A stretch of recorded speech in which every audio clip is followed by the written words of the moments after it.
Hey guys, welcome to News Wave. Now, of course, it's my favorite day of the week, which is Friday, because you got the whole weekend to look forward to. Maybe you guys have some plans, get out, play some games, something like that. But overall, guys, let's get into some news real quick today. So the first thing to talk about today is Mario Kart 8 Deluxe. We already know that's coming. I think most of us have had that marked on our calendar for the Switch forever, since the Switch releases right now are a little few and far between, especially the big retail releases that most of us want to pick up. And it looks like Mario Kart 8 Deluxe is going to be an awesome game. Go figure, right? Mario Kart 8, wow, great game. Hard to believe. Well, it looks like they've ironed out a lot of the issues that the Wii U had. I don't want to say issues, but definitely some very small technical things. For one, the Wii U version of Mario Kart 8 was not 1080p, it was 720p, then upscaled. Well, the Switch comes in at a native 1080p, and there was this weird thing that Digital Foundry pointed out where it would skip frames and essentially be 59 frames per second, which is a little odd. I'm not really sure why that was, but they have ironed that out completely. The Switch version runs at 1080p, 60 frames per second, 720p, of course, in the handheld mode, which is expected. It's a 720p screen. Of course, it is a pixel-perfect match when you downscale to it, so it still looks great. And overall, it looks like it's going to be awesome. Reviews are already coming out for it, and as expected, it's in the 90s. I think last I checked, it was like 93 on Metacritic, so it may have gone up or down since this recording, but it's to be expected. It's Mario Kart, it's portable, and they even compared it, which is really funny, to Mario Kart on the 3DS, Mario Kart 7, and of course the Switch version looks a million times better, but keep in mind, it is still a portable system, so that comparison is technically fair. Either way, it's out next Friday. I'll get it. I'm sure you guys will get it as well. Anyone who has a Switch is probably going to buy that game because we're pretty much excited whenever a new Nintendo game comes out for the system. Either way, it comes out next Friday. I'm very excited for it. I think Mario Kart on the Switch is going to be a lot of fun to be able to play it portably, ad hoc mode, or of course online with their network that they're still technically figuring out, but it looks like it'll be fine with battle mode and everything online. I'm sure everyone's going to be picking it up. I will. That's out next Friday on the 28th. And the next bit of news is actually pretty funny. It has to do with Persona 5. Now, if you don't know, there are a lot of different spin-off games for Persona, like Persona Dance All Night, things like that. And of course, Persona 5 being as successful as it's been, they're looking to cash in, and they're looking to cash in big time with spin-offs. And if you look online right now, a lot of people have caught this.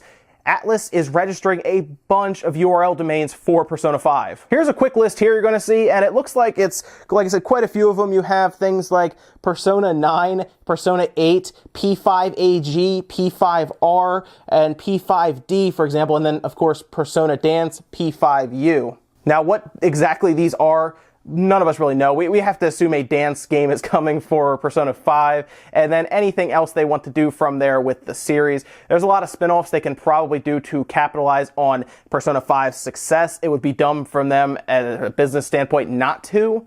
So I would expect a bunch of little games. I mean, there could be a couple. They could even, to be honest, release one for the Switch if they wanted to, or the Vita, or even the 3DS. It's whatever they want to do at this point, because it's Persona 5 that's technically locked in as far as I can tell with Sony, or they don't want to remove it from Sony's platforms, but that's not saying a spin-off won't go to another system. So we'll see what they announce going forward, but they've at least locked up the URLs to either have their options open in the future, or maybe they already have stuff planned.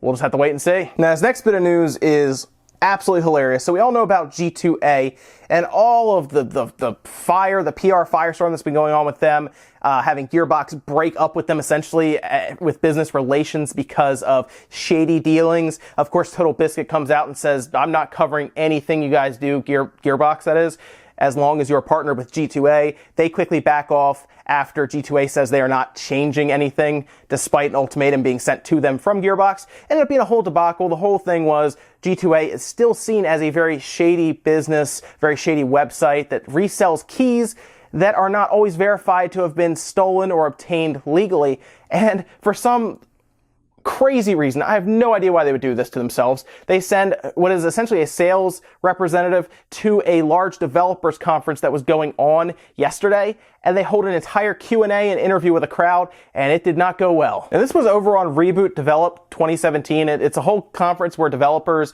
and industry leaders and stuff come together and I guess talk about developing games, building relationships through marketing and everything. That's usually where you go, and if you're a small indie developer, you will try to then kind of court larger companies that can help you develop and publish your game.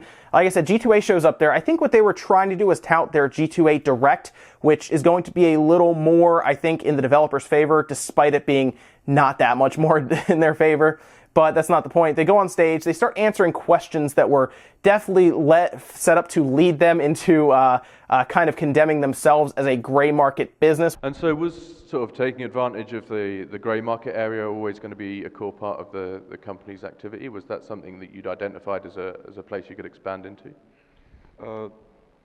Absolutely not. G2A is really, I know we're called a grey marketplace, but the way we see it and the way our team sees it, there's nothing really grey about it. But I mean, you must understand that obviously a large portion of the business and a lot of the reason that people choose G2A as a service is because they can get stuff at a lower price than they can from elsewhere, and a lot of the reasoning behind that is because people buy it in cheaper territories, sell it to people where it's generally more expensive and they still make a saving. I mean, that is the very definition of grey market trading, right?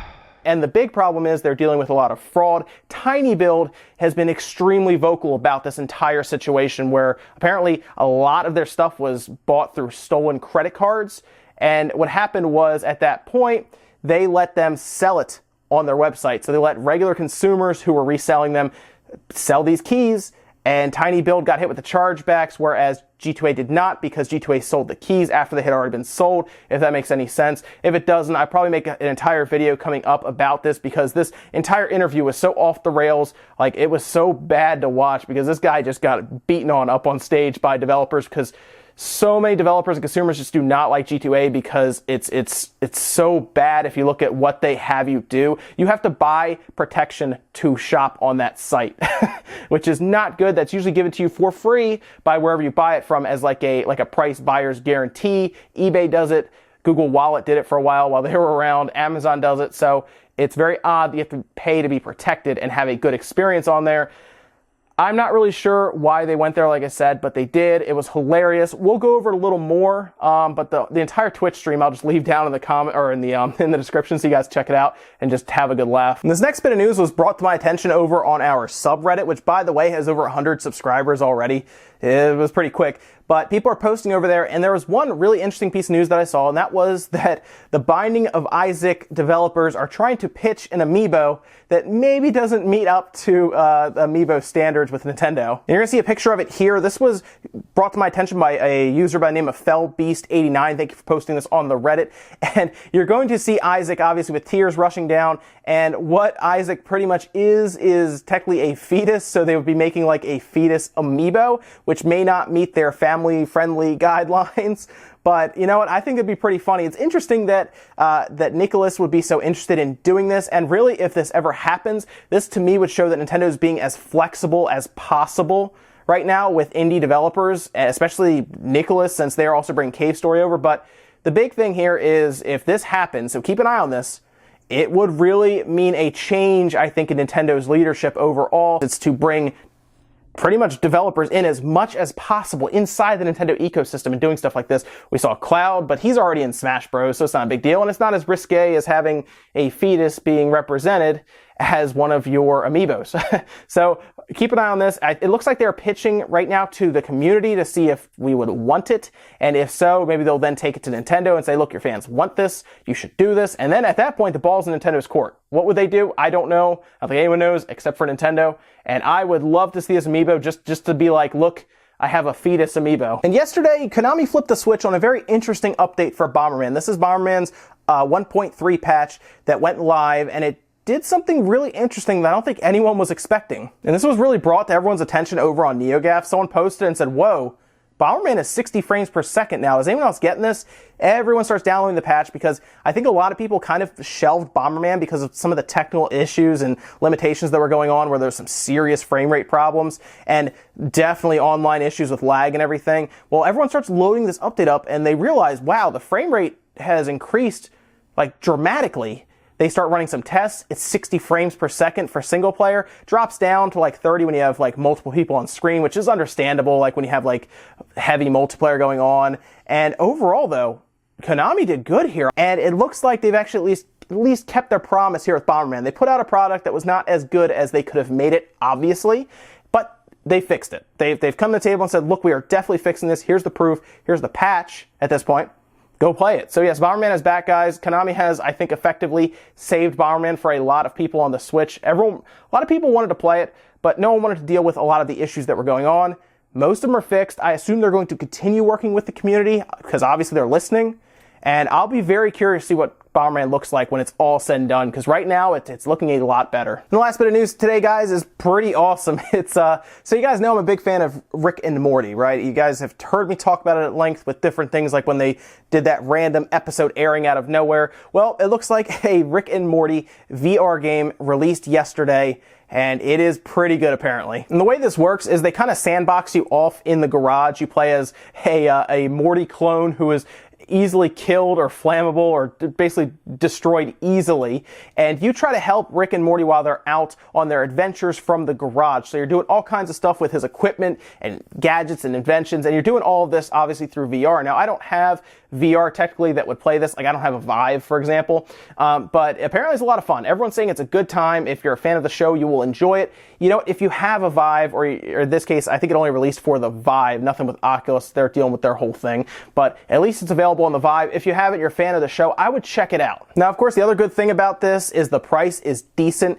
You guys have probably heard me kind of complain about VR pricing with games. They're always like $50, $60 for what is essentially a tech demo. This is half that. This is $30 for a game that a lot of people are enjoying and is a lot of fun.